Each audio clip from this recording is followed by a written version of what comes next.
أعوذ بالله من الشيطان الرجيم.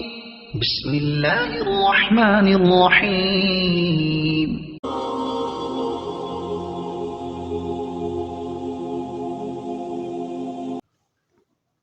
اعوذ باللہ من الشیطان الرجیم بسم اللہ الرحمن الرحیم والذین آمنوا وعملوا الصالحات سندخلهم جنات تجری من تحتها الانہار خالدین فیہا ابدا لهم فیہا ازواج مطہرۃ وندخلهم ظلالا ظلیلا ان اللہ یامرکم ان تؤدوا الامانات الی اہلها واذا حکمتم بین الناس ان تحکموا بالعدل ان اللہ نعم ما یعظکم بہ ان اللہ کان سمیعا بصیرا یا ایھا الذین آمنوا اطیعوا اللہ واطیعوا الرسول واولی الامر منکم فَإِن تَنَازَعْتُمْ فِي شَيْءٍ فَرُدُّوهُ إِلَى اللَّهِ وَالرَّسُولِ إِن كُنتُمْ تُؤْمِنُونَ بِاللَّهِ وَالْيَوْمِ الْآخِرِ ذَلِكَ خَيْرٌ وَأَحْسَنُ تَأْوِيلًا صدق اللہ العظیم۔ سورہ النساء ہم پڑھ رہے ہیں الحمدللہ۔ جو پچھلی دفعہ ہم نے رکوع شروع کیا تھا سورہ النساء کا 8واں رکوع، یہ اس کی آخری 3 آیات میں نے آپ کے سامنے پڑھی ہیں۔ آپ کے ذہن میں اگر ہو تو اس کے رکوع کے پچھلے جو آیات ہم نے پڑھی ہیں اس میں اللہ پاک نے اہل کتاب کا ذکر کیا تھا، یعنی یہود و نصارہ کا۔ میں اللہ نے فرمایا تھا کہ ہم نے ان کو کتاب میں سے کچھ حصہ دیا تھا، لیکن انہوں نے اس کتاب کو چھوڑ کر اپنے الجبت کا ہم نے بات کی تھی، اپنے خیالی جو وسوسوں، وہموں یا خیالی چیزوں کی اور طاغوت کی، اور طاغوت کا ہم نے بات کی تھی کہ طاغوت وہ ہوتا ہے جو اللہ کے مقابلے میں اپنا حکم چلانے کی کوشش کرے۔ اس حوالے سے یہ آیات تھیں اس سے پچھلی۔ اب یہاں سے مسلمانوں سے خطاب ہے ان 3 آیتوں میں۔ اس سے پہلی جو آیت میں نے پڑھی کہ والذین آمنوا، جو لوگ ایمان لاتے ہیں، وعملوا الصالحات، اور ایمان لانے کے بعد صالح عمل کرتے ہیں، اچھے کام کرتے ہیں، سندخلہم، فرمایا کہ جو ایمان لاتے ہیں اور اچھے عمل کرتے ہیں، سندخلہم، انہیں ہم عنقریب داخل کریں گے۔ سین جو آتا ہے نا یہ مستقبل قریب، مستقبل قریب کا مطلب وہ ہوتا ہے کہ جو جلدی آنے والا وقت ہو۔ سندخلہم، ہم انہیں عنقریب داخل کریں گے جنات، ایسی باغوں میں، ایسے باغوں میں داخل کریں گے کن کو؟ جو ایمان لائے اور جی نیک اعمال کیے، کہ والذین آمنوا وعملوا الصالحات، جو ایمان لائیں گے اور اچھے کام کریں گے، اللہ فرما رہے ہم انہیں عنقریب ایسے باغوں میں داخل کریں گے، تجری من تحت الانہار، تجری جن کی جاری ہوں گی، من تحتہا، ان باغوں کے نیچے، انہار، نہریں جاری ہوں گی، خالدین فیہا، اور وہ 1-2 دن کے لیے وہاں نہیں بھیجے جائیں گے، خالدین فیہا، ہمیشہ کے لیے۔ دیکھیں میرے بزرگوں اور میرے بھائیوں، دنیا میں ہم ہمیشہ کے لیے تو نہیں ہیں۔ دنیا کی یہ تھوڑی سی زندگی، اگر میں اور آپ اپنی گزری ہوئی زندگی کو پر ایک تھوڑی دیر کے لیے سوچیں، نظر دوڑائیں، تو ہمیں لگے گا کہ یار ابھی تو ہم چھوٹے تھے، ابھی تو ہم اسکول جاتے تھے، ابھی فلاں چاچا جی، ماما جی، بابا جی ہوتے تھے نا، تو آپ کو لگے گا کہ یار یہ تو پتہ ہی نہیں لگا، میں نے 40 50 60 70 سال جتنے بھی گزار لیے ہیں، آپ سوچیں اب، اور میری بات سے آپ اتفاق کریں گے کہ یار پتہ ہی نہیں لگا نا۔ تو اگلے کتنے لمحے باقی ہیں؟ لمحہ باقی ہے، سال باقی ہے، 2 سال، 10 سال، 20 سال، تو ان کا کیا پتہ لگنا ہے؟ ایسا ہی ہے نا، انسان دنیا میں اتنا جھمیلوں میں الجھ جاتا ہے کہ اسے ہم کہتے ہیں نا جی کہ سالانہ پتہ ہی نہیں لگنا۔ سال تو وہی ہیں، 24 گھنٹے بھی پہلے اتنے ہوتے تھے، حضور کے زمانے میں بھی یہی 24 گھنٹے تھے، آج بھی وہی 24 گھنٹے ہیں، لیکن وجہ یہ ہے کہ ہم اتنے الجھ گئے دنیا میں کہ ہمیں بھول گیا کہ یہ وقت ہمارے پاؤں کے نیچے سے سرک رہا ہے، سرکتا جا رہا ہے ہر روز۔ پچھلے ہفتے ہم یہاں بیٹھے تھے، آج ہم اس سے 7-8 دن اور قریب ہو گئے اپنے مرنے کے۔ تو میرے بھائیوں، یہ دنیا ہمیشہ کی نہیں ہے۔ یہاں اگر کسی کو بادشاہت مل بھی جائے تو وہ بھی زیادہ سے زیادہ رہے گی تو اس کے پاس 40-50 سال رہے گی۔ دنیا کا سارا خزانہ بھی مل جائے کسی کو تو وہ بھی اس کے پاس چند سال ہی رہے گا۔ لیکن اللہ فرما رہے ہیں کہ جو ایمان لائیں گے اور نیک اعمال کریں گے، نیک اعمال وہ ہوتے ہیں جن کو اللہ نیک کہے، اور حضور علیہ السلام نے جو طریقہ بتایا ہے وہ نیک ہے۔ اس کے علاوہ جتنے بھی طریقے ہیں وہ باطل کے طریقے ہیں۔ تو اللہ کہہ رہے ہیں ہم ایسی جنتوں میں داخل کریں گے جن کی نیچے نہریں بہتی ہوں گی اور وہ ہمیشہ رہیں گے، موت نہیں آئے گی، پھر نہ بوڑھے ہوں گے، نہ کوئی مشقت کرنی پڑے گی۔ جتنے بھی لوگ جنت میں اللہ جی بھیجیں گے وہ وہاں پہ سب کو جوانی عطا فرما دیں گے۔ تقریباً 33 برس تفاسیر میں لکھا ہے، جیسے حضرت عیسیٰ علیہ السلام جس عمر میں اٹھائے گئے تھے، تقریباً اتنی ہی عمر ہر بندے کو اللہ عطا فرما دیں گے، اور وہ اتنا ہی رہے گا۔ دنیا میں انسان کبھی جوان نہیں رہتا، دنیا میں انسان کبھی بچہ نہیں رہتا، ہر آنے والا دن اسے بڑھاپے کے قریب کر دیتا ہے۔ لیکن جنت میں خالدین فیہا، وہ ہمیشہ جوان بھی رہیں گے، ہمیشہ رہیں گے، ہمیشہ کی عیاشیوں میں رہیں گے۔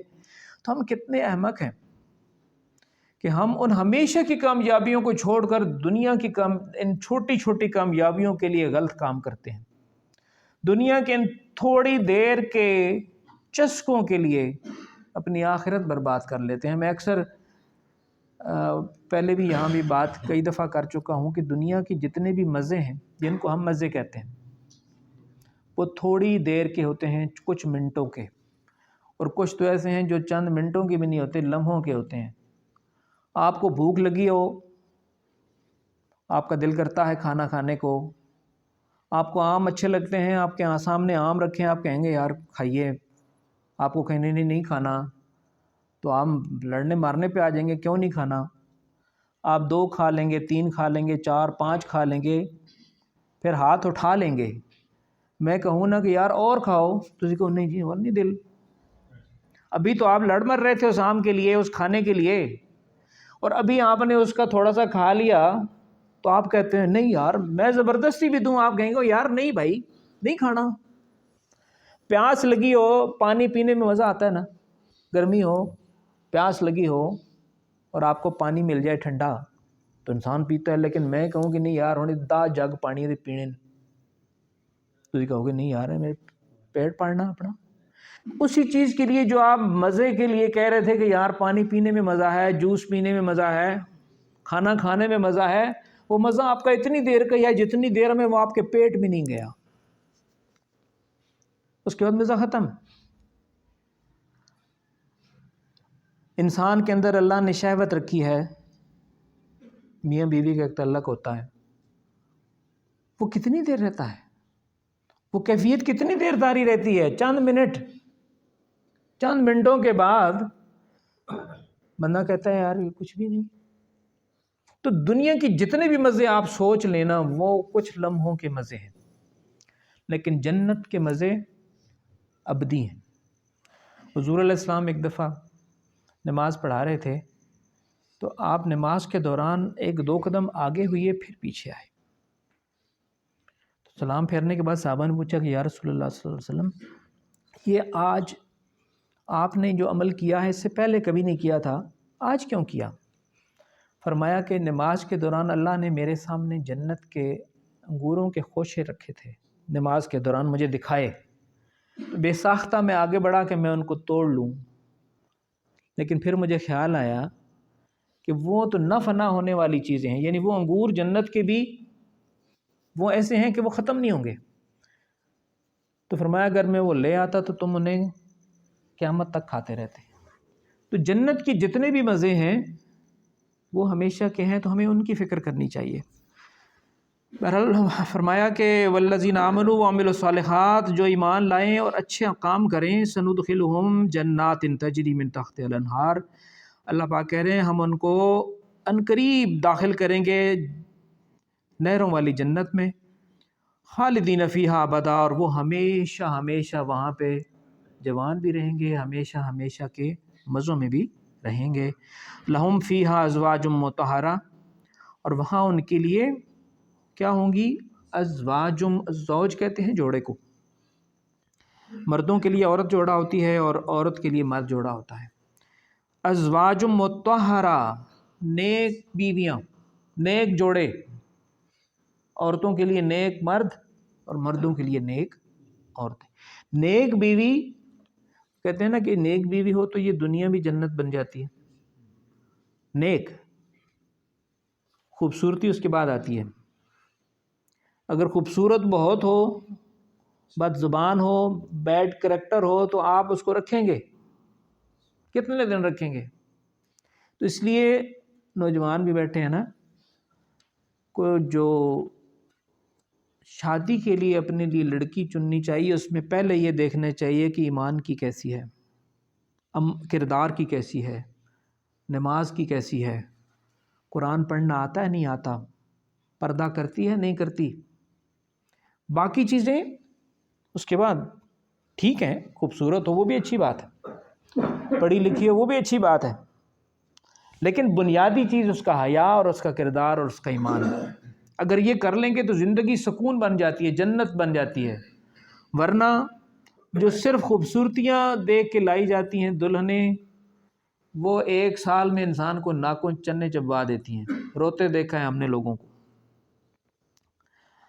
تو بہرحال جی جنت میں ازواج مطہرہ ہوں گی، نیک بیویاں ہوں گی، وَنُدْخِلُهُمْ ظِلَالًا ظَلِيلًا، اور اللہ پاک وہاں پہ ہمیں کھنے چھاؤں میں رکھیں گے، یعنی وہاں پہ آپ کو کوئی دھوپ کی تمازت سے تکلیف نہیں ہوگی۔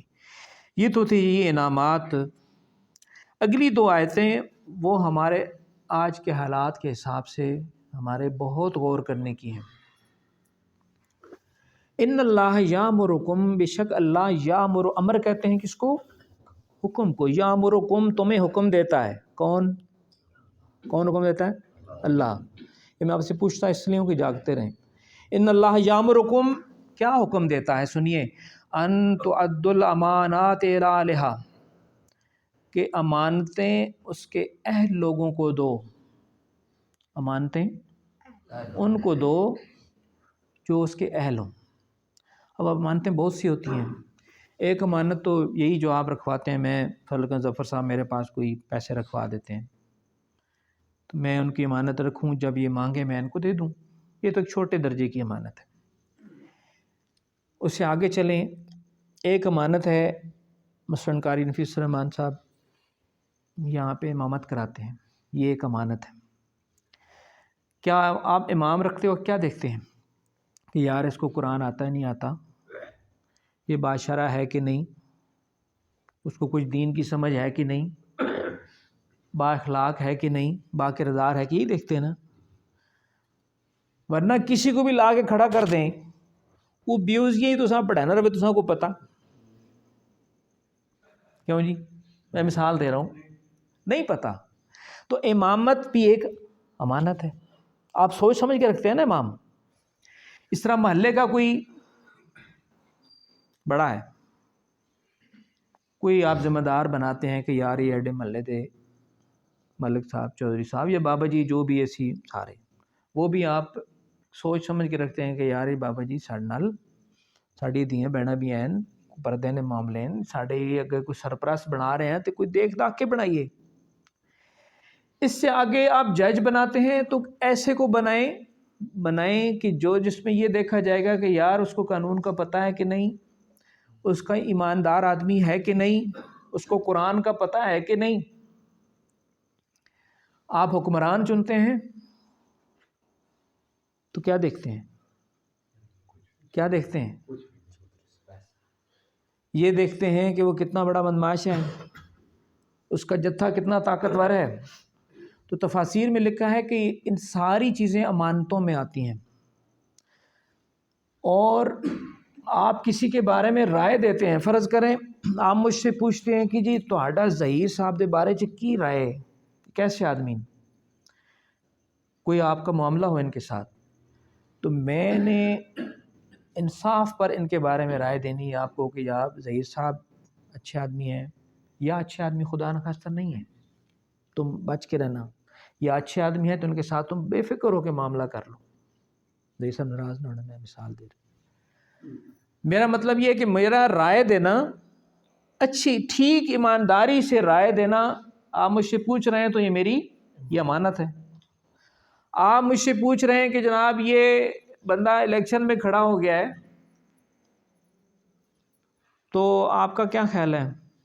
میں یہ کہوں کہ جناب جو میری پارٹی دا اس واسطے نو ووٹ دو نہیں.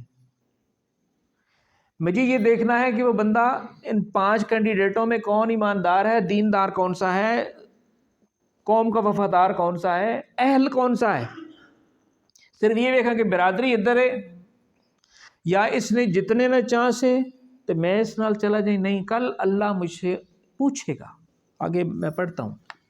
یہ ساری امانتیں ہیں میرے بھائیوں، اس ساری امانتوں میں ہم خیانت کر رہے ہیں، اسی وجہ سے آج اس حال میں ہیں.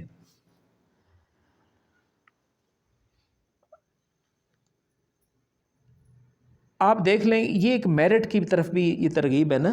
مثلا آپ نے نوکری کے لیے کہیں درخواست دی ہے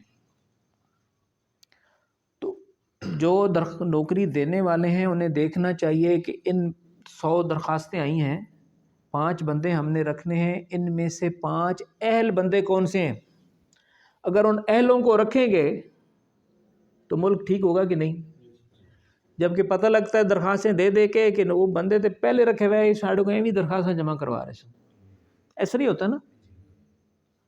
تو یہاں اللہ کیا کہہ رہے ہیں کہ امانت یہ ساری امانتیں ہیں. آپ نے چپڑاسی رکھنا ہے، آپ نے اسکول کا ہیڈ ماسٹر رکھنا ہے، آپ نے ٹیچر رکھنا ہے، آپ ڈاکٹر رکھنا ہے، اسپتال کا MS لگانا ہے، جج لگانا ہے، وزیر اعظم بنانا ہے، MNA بنانا ہے، MPA بنانا ہے، کوئی بھی کرنا ہے. میرٹ کیا ہوتا ہے کہ جس کام کا کوئی اہل ہے اس کو وہ کام دو. اب ایک بندہ گاڑی نہیں چلا سکتا، آپ اس کو ڈرائیور رکھ دیتے ہیں، وہ کیا کرے گا؟ کتنی جانوں کو آپ دو پہ لگا رہے ہیں. ایک ڈاکٹر ہے وہ آپریشن نہیں کر سکتا، اسے آپ سرکاری اسپتال میں MS بنا رہے ہیں، وہ کیا کرے گا؟ کتنوں کی جانوں سے کھیلے گا. اور سب سے بڑی گاڑی تو ملک کی گاڑی ہے. آپ وزیر اعظم ایسے بندے کو بنا رہے ہیں جو آپ کا ہے ہی نہیں. یہاں تو امریکہ سے آ کے آپ کے وزیر اعظم بن کے پھر امریکہ چلے جاتے ہیں. پتہ لگتا ہے جی کہ وہ آپ کے حلقے سے منتخب ہو کے وزیر اعظم بنے. کیا نام تھا جی اس کا؟ شوکت عزیز. نہ پہلے کسی نے نہ دیکھا، نہ اس کے بعد کسی نے دیکھا، لیکن الیکشن آپ کے حلقے سے جیت کے گیا کہ نہیں. تو آپ نے امانت اہل لوگوں کے سپرد کی. ان اللہ یامرکم، یہ اللہ کا حکم ہے، حکم ان تؤدوا الامانات الی اہلھا، کہ امانتیں ان کے اہل لوگوں کو، جو اس کے اہل ہوں، جو امانت ہے جو اس کا اہل ہے اس کے سپرد کرو. اور اگلی بات وَإِذَا حَكَمْتُمْ بَيْنَ النَّاسِ، اور جب لوگوں کے درمیان حکم تم فیصلہ کرو. کبھی گھر میں فیصلہ کرنا پڑتا ہے بچوں کے درمیان، کبھی محلے میں فیصلہ کرنا پڑتا ہے محلے کے بڑے کو، کبھی ملکی سطح پہ کوئی بھی فیصلہ کہیں بھی ہمیں کرنے پڑتے ہیں. تو کیا کرو جب تمہیں فیصلہ کرنا پڑے لوگوں بین الناس، لوگوں کے درمیان، تو ان تحکموا بالعدل، تو انصاف کے ساتھ فیصلہ کرنا. یہ اللہ کا حکم ہے کہ انصاف کے ساتھ فیصلہ کرنا. یہ نہ دیکھنا کہ یہ میرا ہے، یہ میری برادری کا ہے، یا یہ تکڑا ہے. آج کل تکڑے کے ساتھ سارے کھڑے ہوتے ہیں نا. یہ دیکھنا ہے کہ حضرت ابوبکر صدیق رضی اللہ عنہ جب امیر المومنین بنائے گئے تھے، آپ نے خطبہ دیا تھا، اس میں ایک یہ فرمایا تھا کہ تمہارا کمزور میرے نزدیک طاقتور ہے جب تک کہ میں اس کو اس کا حق نہ دلا دوں، اور تمہارا طاقتور جس کو تم طاقتور سمجھتے ہو، فرمایا کہ میرے نزدیک کمزور ہے جب تک مظلوم یا غریب کا حق اس بڑے سے لے کے غریب کو نہ دے دوں. حضور علیہ السلام کی وہ بڑا مشہور قصہ ہے نا، اسکول میں ہم پڑھتے ہیں، یہ پڑھتے تو ہیں لیکن عمل نہیں کرتے، کہ وہ ایک عورت فاطمہ نام کی چوری میں پکڑی ہوئی آئی تھی حضور علیہ السلام کو. آپ نے شریعت کے مطابق اس کے ہاتھ کاٹنے کا حکم دیا. تو وہ کسی سردار کی بیٹی تھی. تو حضور تو اب ڈرتے بھی تھے کوئی لوگ کہ حضور سے سفارش کیسے کریں. کسی نے ڈرتے ڈرتے کہہ دیا کہ حضور وہ کوئی اور سزا اگر ہو جائے تو بڑے سردار کی بیٹی ہے. فرمایا جلال میں فرمایا کہ یہ تو یہ فاطمہ ہے، محمد کی بیٹی فاطمہ بھی اگر چوری کرے، جس کا سوال ہی نہیں تھا، فرمایا کہ اگر وہ بھی چوری کرے تو محمد اس کا ہاتھ کٹوائے گا صلی اللہ علیہ وسلم، میرے ماں باپ قربان۔ تو میرے بھائیو، ان اللہ یامرکم ان تؤدوا الامانات الی اہلھا، اللہ حکم دیتا ہے کہ امانتیں ان کے اہل لوگوں کو سپرد کرو۔ وَإِذَا حَكَمْتُم بَيْنَ النَّاسِ، اور لوگوں کے درمیان جب فیصلہ کرنے لگو، ان تحکموا بالعدل، انصاف کے ساتھ فیصلہ کرو۔ ان اللہ نعما یعظکم بہ، بے شک اللہ نعما بہت خوبصورت، یعظکم بہ تمہیں نصیحت کرتا ہے۔ لیکن انصاف اگر ہو تو یہ معاشرہ خوبصورت ہو جائے، انصاف اگر ہو تو ہمارے گھر بھی خوبصورت ہو جائیں۔ گھر خوبصورت مطلب انہیں بھی کوٹھیاں بنوے سن، مطلب گھر کا ماحول خوبصورت ہو جائے۔ اصل چیز تو ماحول ہوتی ہے۔ محل کے اندر آپ رہتے ہوں، میاں بیوی کی چپکلش کر لیے تو اس محل کو کیا کرنا ہے؟ جھونپڑی پہ آپ رہتے ہوں تو میاں بیوی کا تعلق ٹھیک ہے، خوشگوار ہے، تو ان کی جھونپڑی بھی محل ہے، محل سے زیادہ اچھی ہے۔ ان اللہ نعما یعظکم بہ، بے شک اللہ تمہیں یہ عمدہ نصیحت کرتا ہے۔ ان اللہ کان سمیعا بصیرا، اور سنو اگر عمل نہیں کرو گے تو وہ سنتا ہے اور دیکھ رہا ہے کہ یہ کیا کرتوت کر رہے ہیں۔ آخری آیت، یہ بھی بڑی امپورٹنٹ ہے۔ یا ایھا الذین آمنوا، میں نے پہلے عرض کیا کہ جب یا ایھا الذین آمنوا آئے تو ہمیں اور زیادہ متوجہ ہو کے سننا چاہیے کہ ڈائریکٹ نام لے کے ہمارا ایمان والوں کا اللہ جی کچھ فرمانے لگے ہیں۔ یا ایھا الذین آمنوا اطیعوا اللہ، کیا مطلب؟ اللہ کی اطاعت کرو۔ واطیعوا الرسول، رسول کی اطاعت۔ اب رسول کی اطاعت در حقیقت اللہ ہی کی اطاعت ہے۔ اس طرح فرمایا کہ جس نے رسول کی اطاعت کی اس نے گویا اللہ، کیونکہ رسول علیہ الصلوۃ والسلام کا کوئی عمل اللہ کے حکم کے بغیر نہیں تھا، مطلب ان کے ہٹا ہوا نہیں تھا، تو لہٰذا جو حضور نے فرمایا وہ گویا اس کی اطاعت بھی اسی طرح فرض ہے جس طرح اللہ کا حکم ہے۔ یا ایھا الذین آمنوا اطیعوا اللہ واطیعوا الرسول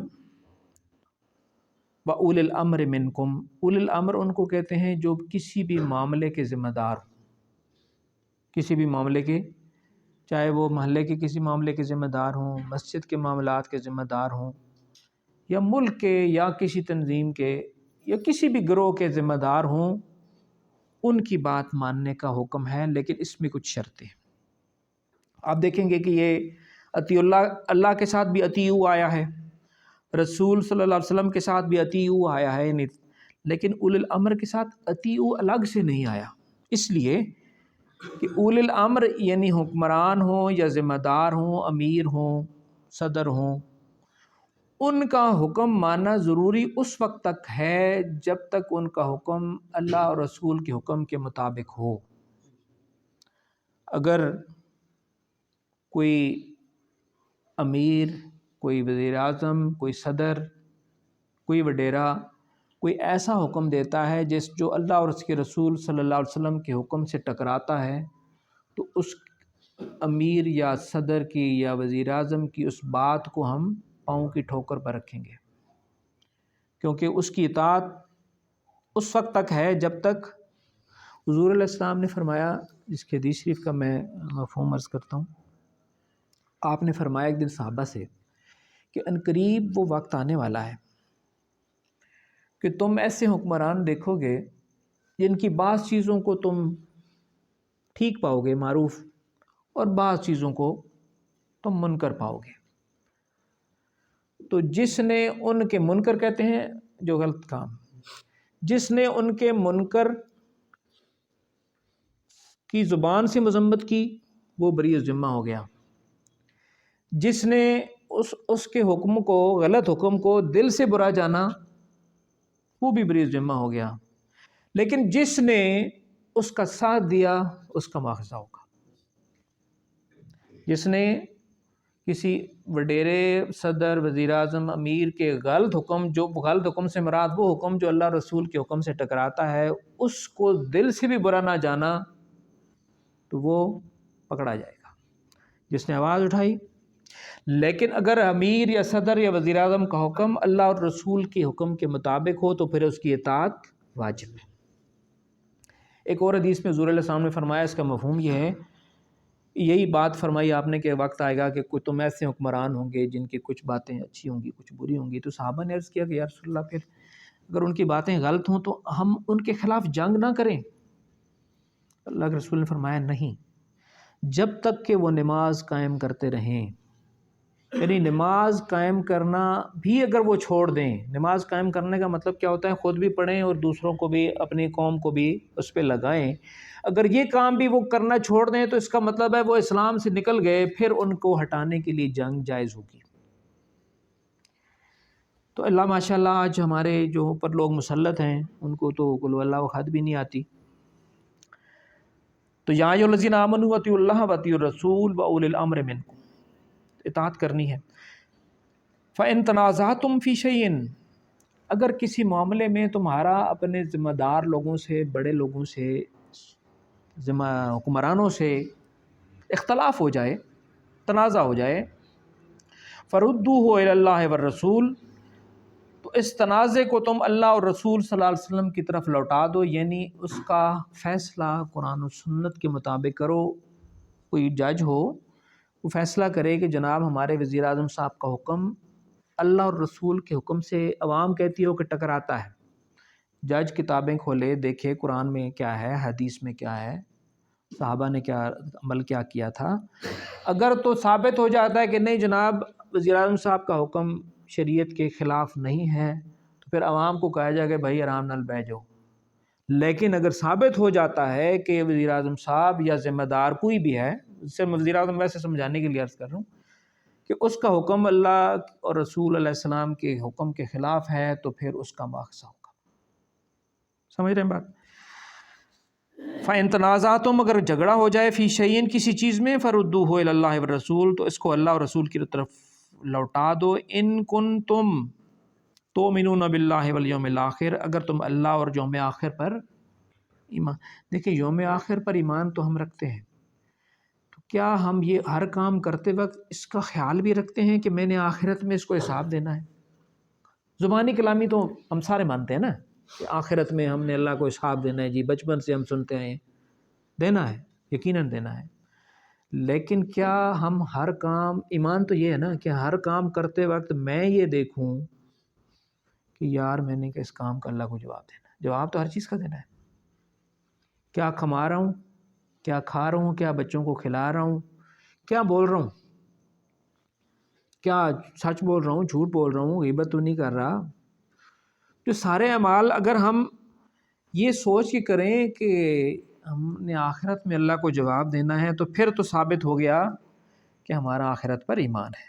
ذالک خیر و احسن تاویلا، اگر ایسا کرو گے یعنی اللہ اور رسول کی اطاعت کرو گے اور اچھے کاموں میں اپنے ذمہ دار لوگوں کی اطاعت کرو گے، تو اس کا ذالک خیر، یہ ایک بھلی چیز ہوگی، و احسن تاویلا، اور اس کا انجام بھی بہت اچھا ہوگا۔ تو دیکھیں اگر اپنے ذمہ دار لوگوں کی اطاعت نہ کی جائے اچھی باتوں میں بھی، وہ واجب ہوتی ہے اچھی چیزوں میں اطاعت کرنا، تو وہ پھر کیا ہوتا ہے کہ دنیا میں بھی فساد پھیل جاتا ہے۔ اس دنیا میں بھی بغیر دیکھیں کسی کو ذمہ دار بنائے، اب ہماری ٹریننگ تو نماز میں ہوتی ہے، آخری بات کرتا ہوں، اب امام صاحب سے پہلے آپ رکوع میں چلے جائیں تو آپ کی نماز گڑبڑ ہوگی کہ نہیں؟ ہو گئی نا؟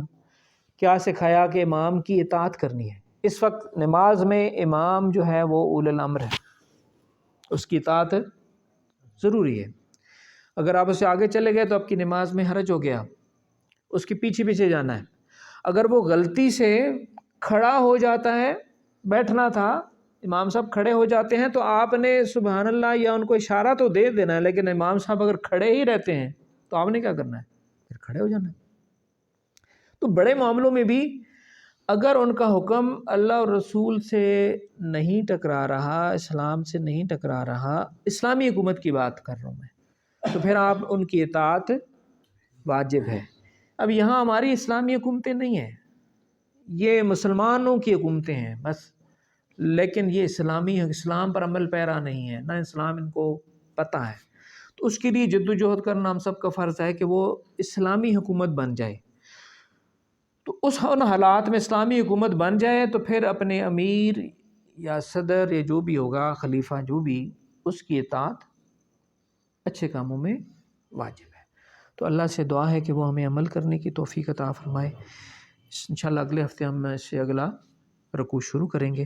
آمین۔ اللہم صلی علی سیدنا محمد مبارک وسلم۔ ربنا ظلمنا انفسنا وإن لم تغفر لنا وترحمنا لنكونن من الخاسرین۔ ربنا آتنا فی الدنیا حسنۃ وفی الآخرۃ حسنۃ وقنا عذاب النار۔ الہ العالمین، ہم نے جو باتیں کیں، جو اس میں اچھی باتیں ہیں، ان کو ہمارے ذہنوں میں راسخ کر دیجیے، ان میں ہمیں عمل کرنے کی توفیق عطا فرمائیے۔ اے اللہ جی، مجھ نالائق سے کوئی غلطی کوتاہی ہوئی مجھے معاف فرما دیجیے۔ الہ العالمین، ہمیں وہ دن دکھائیے جب اس ملک میں اسلامی نظام قائم ہو جائے۔ اللہ، وہ ہمیں دن دکھائیے جب قرآن و سنت کی بہاریں اس ملک میں چل رہی ہوں۔